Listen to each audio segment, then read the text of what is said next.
All right, so I figured I'd start generating some content again to bring a little bit more attention via YouTube to the project we're working on here, and to help raise money and raise donations like tools or labor or expertise, anything really help.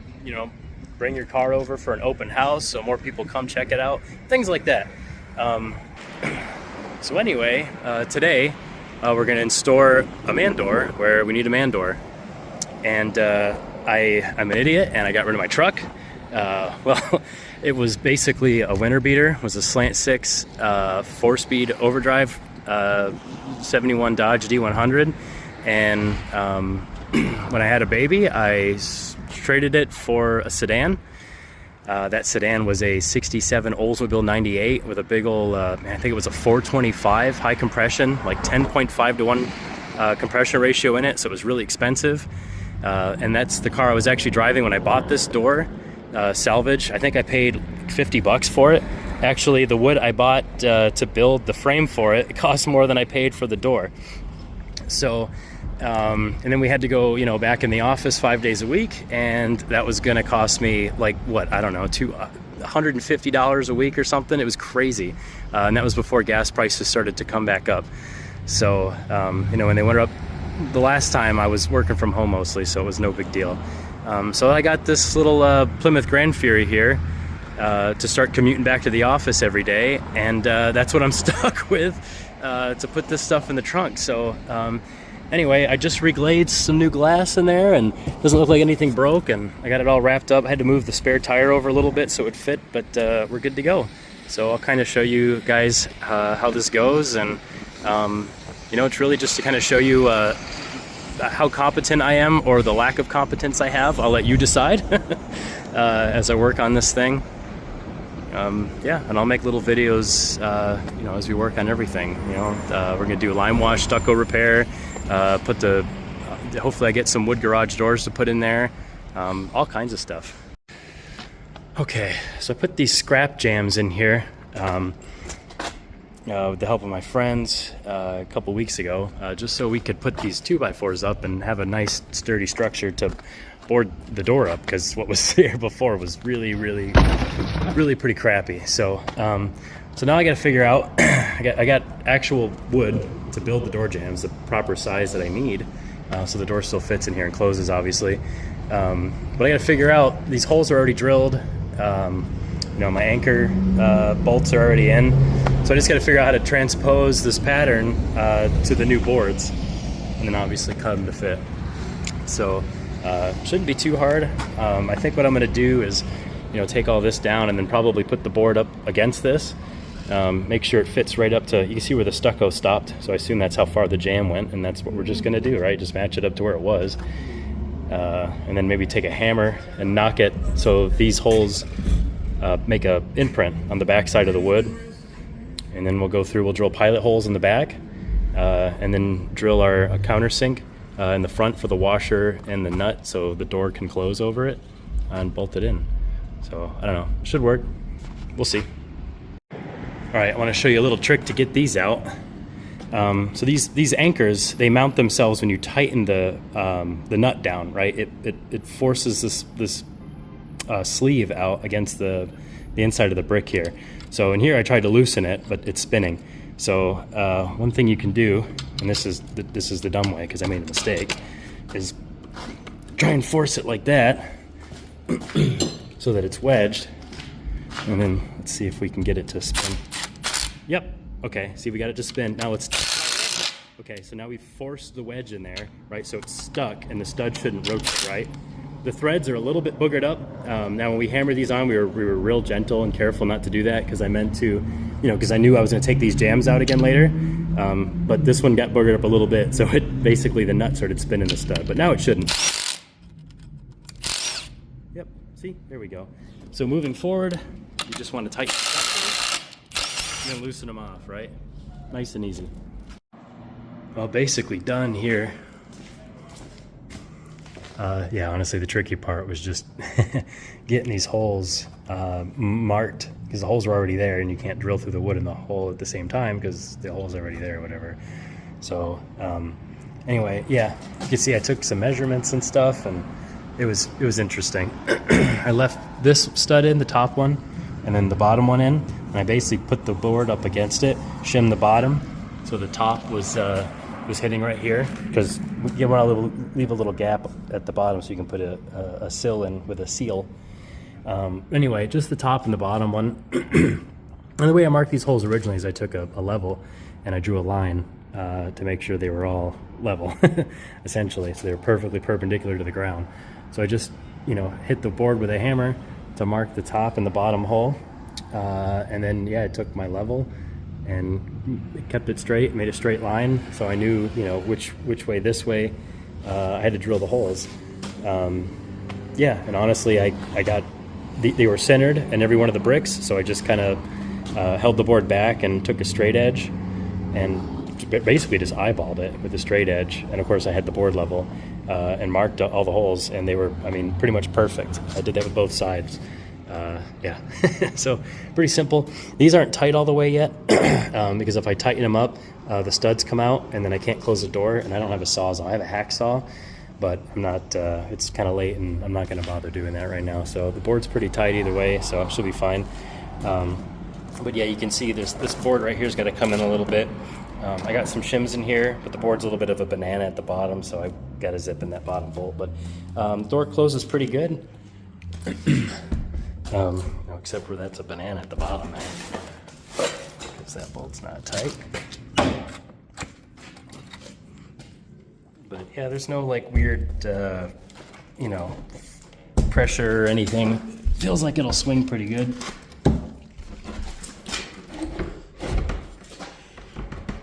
So I want about a 1/4 inch gap on each side, so I can put some spring bronze in there. If I want to weatherproof it, that'd be nice. It's not really a must in a garage that's not going to be heated anytime soon, but eventually that'd be nice. So yeah, the bottom, maybe I need to I got a wood shim in here. It's probably a little bit too big. I got to pull out because there's like no gap on this side. But yeah, it came out good. The only thing that kind of sucks, I don't like that much, is I had to like cut a groove in here to get the pins in. You see, normally this hangs off the side of the trim here, like off the back.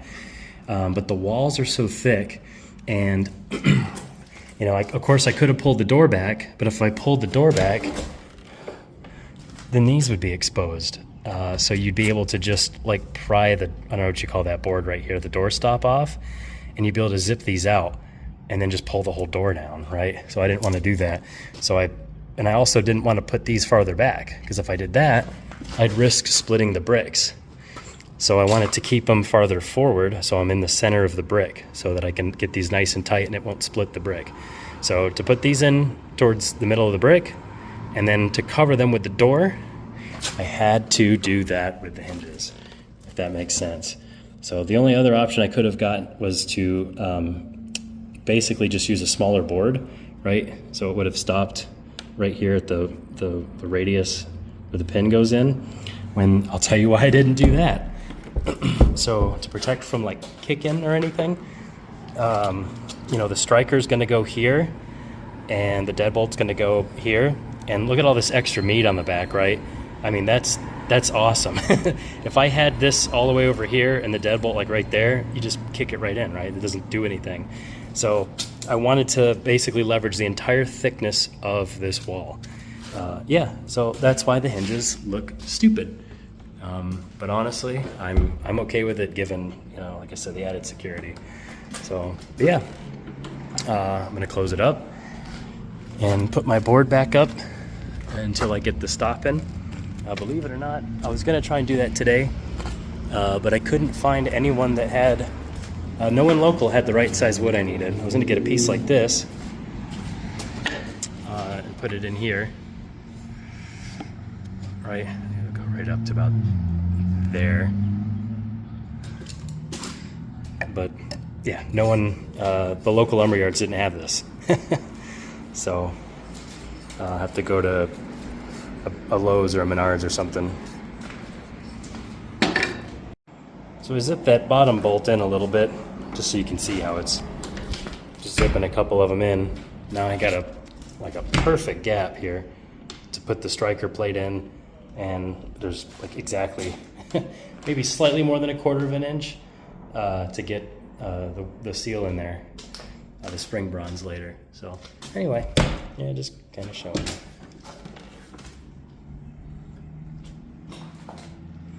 Oh yeah, and I glazed this glass. I did this myself. It's pretty easy.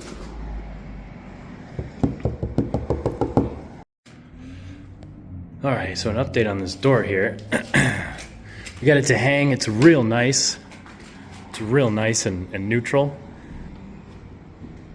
which is perfect. It's not wanting to open. It's not wanting to close. It's just really nice and neutral. And yeah, these hinges here, I had to shim the back of them here near the pin. So basically, shim the hinge so it's more this way. Which pushed the door a little bit this way, and also, you know, the hinges were essentially, the door was closing and the hinges were bottoming out, and it was trying to twist this molding a little bit this way when I closed it the rest of the way. So I don't know, maybe I just took a little bit too much meat off here, and you know, too much off with with my chisels when I carved the mortise down in here. So like I said, little spacer down here. I just used a piece of cardboard. That worked really good. And I got these gaps just about perfect. I'm happy with this. You can see the wall here is not level, so I had to shim the hell out of this and bring this side down. So I checked level when I originally put it in there, but now I just looked at the door gap and just used the door gap. You can actually, I never noticed, I've never trimmed this door, but if you look, it looks like it comes up a little bit right here. That's kind of funny. That's just the door. Maybe the previous owner, when it was in a garage or whatever. I don't know how old this door is, if I had to guess. You know, doesn't have a mortise latch in here. It's got like a later style. I'd say this is probably 40s or 50s. This looks like a solid brass knob. So it's, you know, later design hardware, but it's, you know, still kind of built old school, which is nice. Anyway, that's like perfect for the striker. I'm happy with that. So to make sure I don't open this gap up too much when I tighten the nuts down, I put some wood shims between the frame here. So you just stuff them in there, you hammer them in, and then you just break them off, right? And then I stuck some, I put a little bit of liquid nails in there. This will, you know, I imagine it'll prevent this from rattling, but it also holds the shims in place while I tighten down the bolts. Now, obviously, there's you know, there's compression holding the shims in place, but if I go to like tighten a nut up top, it might pull it out like this and make the shims at the bottom fall down. So, you know, I mean, obviously, you want to tighten them all kind of evenly and watch your gaps, but you know, just stops them from sliding or moving around too much. So anyway, I got this pretty much where I want it.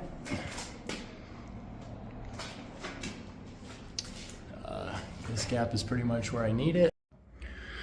Little handy trick I wanted to show you guys real quick. For these door shims, you're probably thinking, oh, you know, get some stir sticks or whatever. Well, you can really just take the claw side of your hammer and actually just chip it out of some scrap wood. I'm sure contractors probably know that stuff, but DIYers might not. Don't use a nice, you know, wooden handled trim hammer like this. Use a nice heavy framing hammer like this one where it's metal, so you don't, you know, you bash on it backwards and it pulls up on the head, and you might end up loosening the head of the hammer on the handle. But yeah, you just go up to a piece of scrap wood, and sorry, I'm only doing this one-handed now, of course, but should be fine. That's a big old shim, but you get the point. Don't smack yourself. So you just set the wood up like that. I'm trying to do this one-handed. Oops.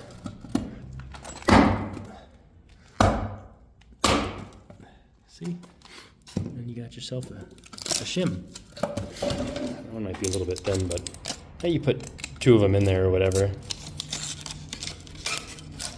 and just hit it in with your hammer. So here it is, all finished up. I mean, besides, you know, primed and painted or whatever. and without the spring bronze in there.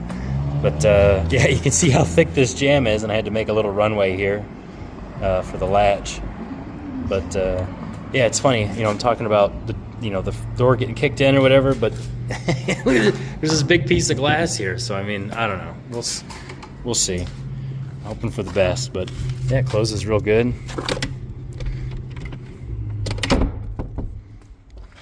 It's got room for, like I said, some spring bronze, and here's what it looks like. Just got to fill that up there. I don't know. When I patch this with stucco, I might just come down and so you can't really see that. Again, the door is level, just, you know, the wall's not. And then at the bottom, I'll put a sill plate eventually, and maybe I'll try to utilize that old spring bronze that's down there. You can see it looks like it's original. Or maybe just take it off. I'll probably leave it on because the door probably looks all crappy under that anyway. So, yeah, that's it.